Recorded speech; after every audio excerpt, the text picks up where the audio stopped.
Selamat pagi warga Yakum yang terkasih. Kita bertemu kembali di dalam Yakum Fellowship.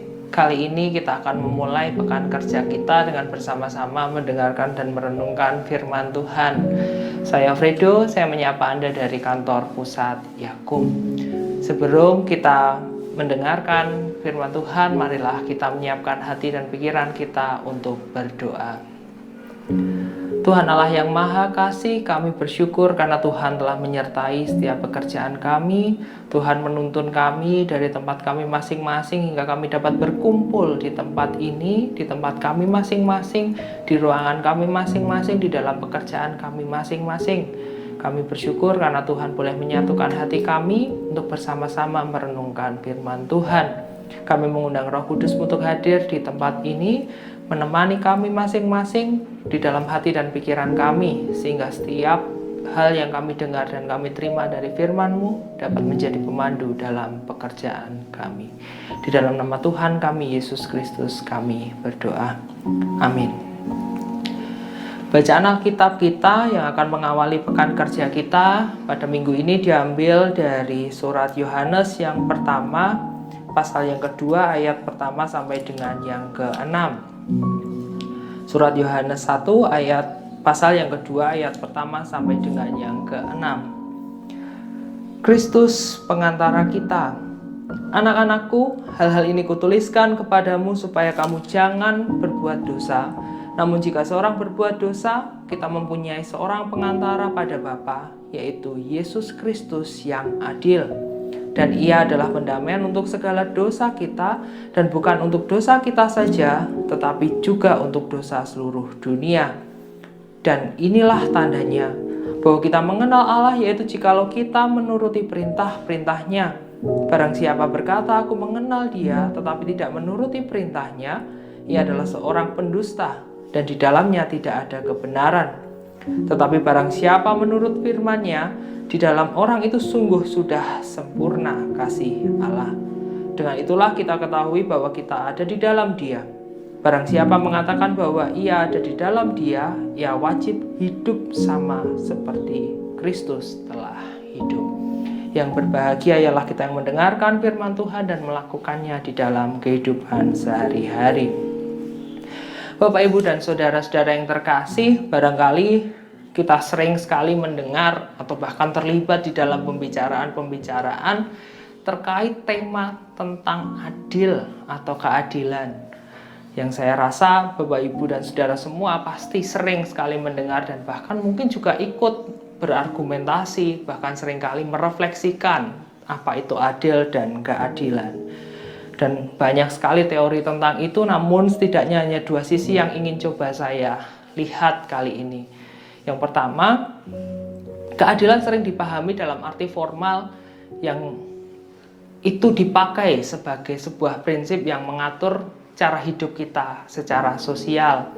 Kita hidup bersama dengan orang lain sehingga memerlukan adanya tatanan, baik itu berupa hukum, norma, atau apapun itu yang akan menjadi batas-batas, menjadi pemandu cara kita berrelasi dan berinteraksi dengan sesama kita dengan baik.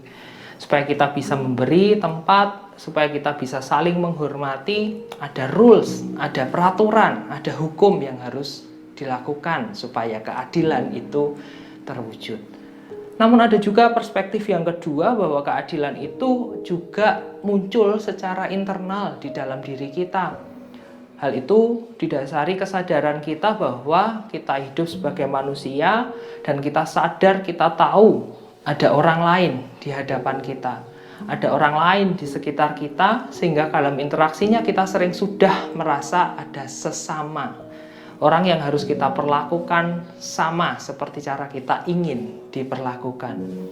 Dua hal ini seringkali memunculkan perdebatan, kendati orientasinya sama tentang bagaimana cara hidup yang baik, namun pendekatan sistem, struktur, sosial, tatanan akan berbeda juga dengan cara perspektif kita individual dalam melihat keadilan.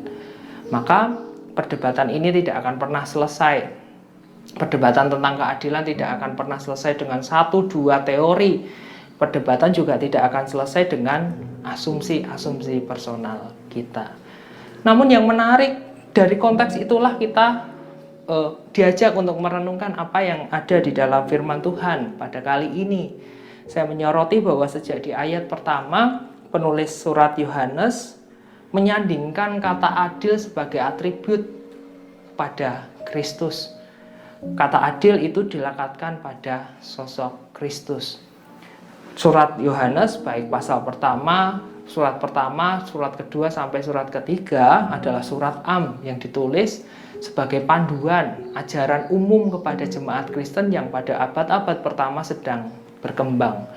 Ajaran ini berusaha untuk menjadi semacam penerang bagi orang-orang Kristen yang kala itu memang sedang tidak mudah hidupnya. Orang Kristen yang harus hidup di dalam penderitaan, orang Kristen yang harus hidup di dalam penindasan, persekusi, diskriminasi, dan ada banyak persoalan yang harus dihadapinya. Sehingga penulis surat Yohanes merasa perlu mengelaborasi sebuah pengajaran tentang cara hidup yang baik berdasarkan Kristus. Dan kata adil di sini mau dilekatkan pada Kristus. Hal ini menarik karena yang kita tahu orang Kristen yang menderita di abad pertama itu mereka mengalami kekerasan, penindasan bukan hanya secara interpersonal dengan orang-orang lain, orang-orang pagan. Tetapi penindasan itu juga terjadi secara struktural. Dilakukan oleh penguasa sendiri karena mereka juga benci kepada komunitas-komunitas Kristen yang bisa memunculkan ketidaktertiban sosial. Maka kata adil di sini berada di dalam tegangan. Meskipun berada dalam situasi sistem yang tidak adil, orang Kristen didorong, diajak, diingatkan untuk berlaku adil. Bukan adil dalam rangka dia memperjuangkan dirinya sendiri semata, namun adil dalam arti Kristus.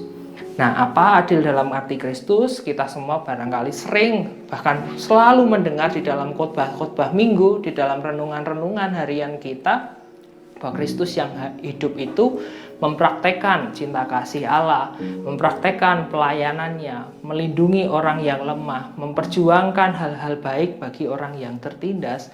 Bahkan Kristus sendiri mengupayakan perdamaian di antara orang yang berkonflik. Dan inilah kata pendamaian yang mempunyai makna khusus secara teologis.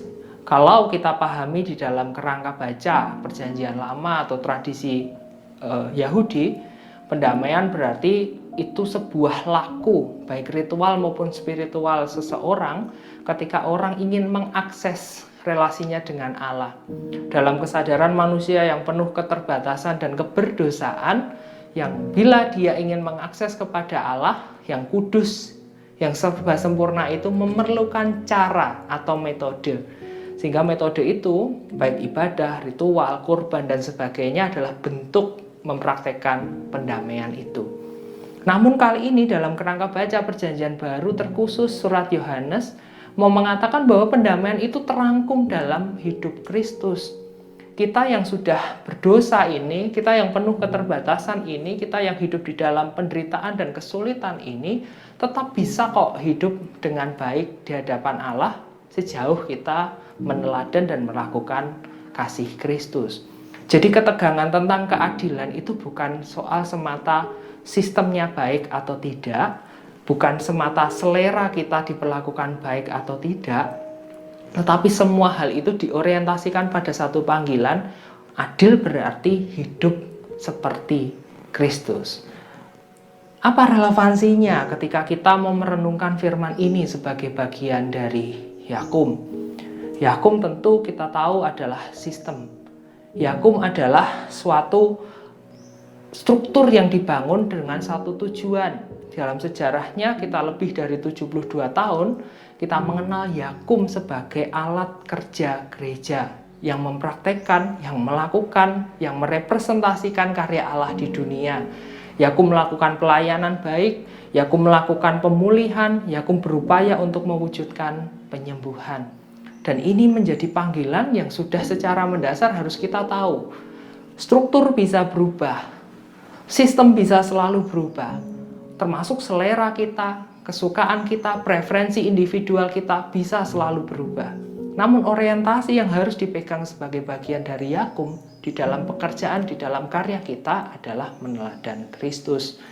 Maka kalau kita mencoba menghayati peran-peran kita di dalam pekerjaan kita, tentu bukan hanya soal baik benar berdasarkan perspektif personal kita maupun baik benar menurut orang lain semata-mata, namun baik atau benar di hadapan misi Kristus itu sendiri. Maka marilah kita saling menguji. Jika saya atau Anda semua ingin bekerja dengan baik, apakah itu semata-mata hanya mengikuti aturan, ataukah hanya ingin menyenangkan orang, atau hanya ingin selera pribadi saja? Marilah kita hidup baik, hidup jujur, melakukan pekerjaan, bekerja keras dengan baik, bukan karena semuanya itu, namun karena kita mau menghayati kita sebagai pengikut Kristus. Kita sebagai Yakum memiliki wahana, sarana untuk mengikuti Kristus, dan marilah kita melakukan pelayanan juga demi Kristus. Kiranya kita dapat menghayati bahwa kita semua dipilih oleh Kristus. Amin. Marilah kita berdoa. Kami bersyukur karena Tuhan boleh memilih kami di tempat kami berdasarkan kemampuan kami masing-masing. Tuhan juga memakai kami untuk mewujudkan hal-hal baik di dalam dunia ini. Tuhan memakai kami di dalam Yakum sebagai agen, sebagai orang yang dipilih untuk meneladani Kristus, melakukan pekerjaan-pekerjaan Kristus, melayani orang-orang yang tertindas, melayani orang-orang yang sakit, melayani orang-orang yang membutuhkan kasih karunia Tuhan. Kiranya Tuhan memakai kami semua, Tuhan mampukan kami semua untuk menjadi orang yang baik, bukan semata-mata karena mengikuti aturan, bukan semata-mata karena kami ingin menyombongkan pribadi kami, namun kami ingin meneladani Kristus yang sudah lebih dulu menjadi teladan guru, sekaligus menjadi penguat bagi kami melakukan keadilan. Di dalam nama Tuhan kami, Yesus Kristus, kami berdoa. Amin.